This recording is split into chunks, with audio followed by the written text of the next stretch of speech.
एक छोटा सा बच्चा रोड पर अखबार बेच रहा होता है। उसका नाम रमन होता है।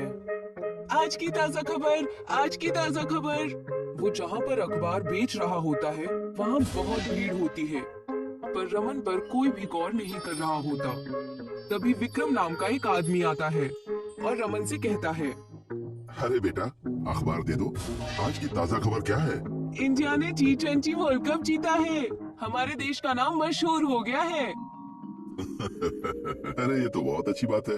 तुम किस दर्जे में तालीम लेते हो? मैं स्कूल नहीं जाता, अखबार ही बेचता हूँ। मैं कभी स्कूल नहीं गया। विक्रम को ये बात बेहद बुरी लगती है।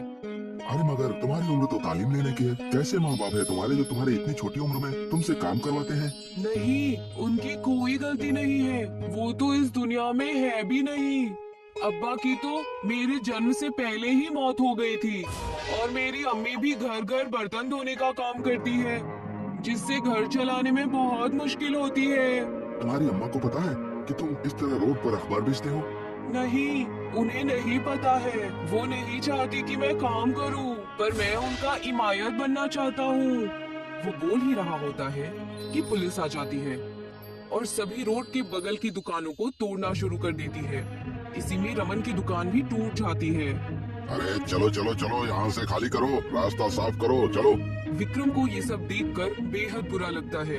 वो रमन को ढूंढने की कोशिश करने लगता है, पर पुलिस वाले बाकी सारे दुकानदारों के साथ साथ रमन को भी अपनी गाड़ी में बिठा लेते हैं और थाने ले जाते हैं। हे भगवान, उस छोटे से बच्चे को उठा कर ले गई पुलिस। वो अपनी माँ को बिना बताए अखबार बेचता था। अब मुझे उसकी मदद करनी चाहिए। विक्रम भी थाने पहुंच जाता है और पुलिस वाले से बात करता है। जनाब, आपने इन सब लोगों को क्यों पकड़ रखा है? ये तो बेचारे अपना कारोबार इत्मीनान से कर रहे थे। अरे ये लोग गैर कानूनी तरीके से दुकान लगाकर रोड पर बैठ जाते हैं। इनकी वजह से जाम लग जाता है। अरे हम भी इनकी पेट पर लात नहीं मारना चाहते, पर मजबूरी है, हमें ऊपर से ऑर्डर आया है। विक्रम पुलिस की बातें सुनता है और रमन की ओर देखता है और फिर वो पुलिस से कहता है, जनाब, मैं उस बच्चे की जमानत कराना चाहता हूँ। उसे आप छोड़ दीजिए प्लीज। उसकी माँ घर पर इंतजार कर रही होगी।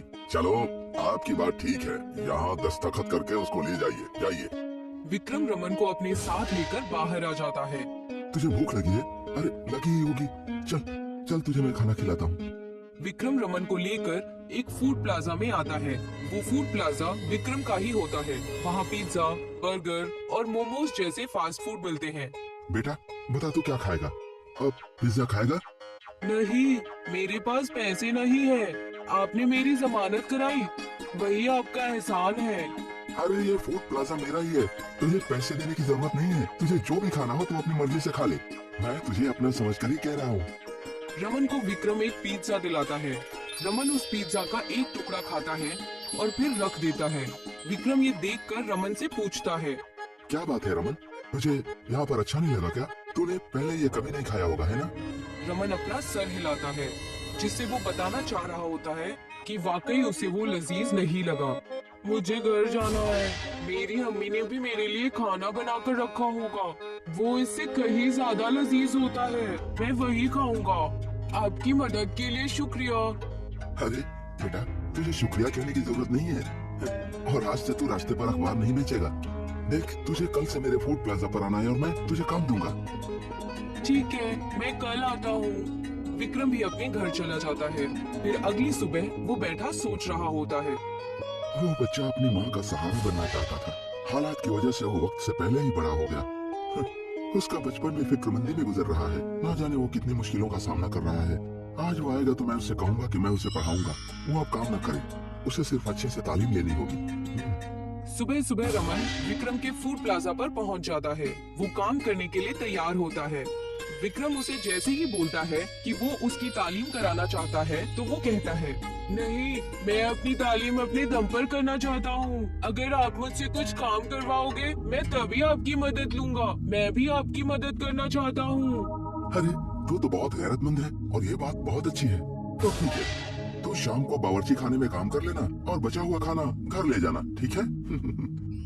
रमन ये मान लेता है और फूड प्लाजा पर काम करना चालू कर देता है। एक रात वो अकेले बैठकर बचा हुआ पिज्जा खा रहा होता है। तभी विक्रम वहाँ पर आ जाता है और उसकी नजर रमन के पिज्जा पर पड़ती है। रमन, तुझे तो ये पसंद नहीं था, ये तो उसके ऊपर क्या डालकर खा रहा है? अब तुझे ये कैसी लग रही है? हाँ? ये एक कस्टमर ने ऑर्डर करके छोड़ दिया था और मेरी अम्मी ने मुझे टिफिन में तरबूज काट कर दिए थे, तो मैंने उसी तरबूज को इस पिज्जा के ऊपर डाल दिया।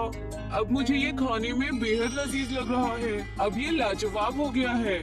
विक्रम को रमन की ये बात बहुत ही अलग और यूनिक लगती है। उसे यहाँ एक नए तरह की पिज्जा बनाने का आइडिया आता है। वो रात भर बैठकर उस आइडिया पर काम करता है और अगली सुबह तरबूज पिज्जा के नाम से एक नए तरह की पिज्जा का लॉन्च करता है।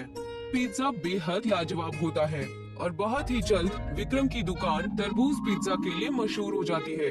दूर दूर से लोग विक्रम का तरबूज पिज्जा खाने आते हैं। विक्रम इन सब का श्रेय रमन को देता है। रमन, देखो तुम्हारा स्पेशल पिज्जा लोगों में कितना मशहूर हो गया है। तुमने ही मुझे तरबूज पिज्जा बनाने का आइडिया दिया है, इसलिए अब तुम्हें यहाँ पर काम करने की कोई जरूरत नहीं है। इस पिज्जा से मुझे जितनी भी आमदनी होगी वो सब मैं तुम्हारे नाम कर दूंगा, क्योंकि इसके असली हकदार तो तुम ही हो। आज से तुम सिर्फ पढ़ाई करोगे और हमारा नाम रोशन करोगे। ठीक है? जी भैया, ठीक है। इसके बाद रमन की तालीम भी अच्छे से हो जाती है और वो आगे चलकर जिंदगी में बेहद सफल होता है और वो अपनी अम्मी और विक्रम का नाम रोशन करता है।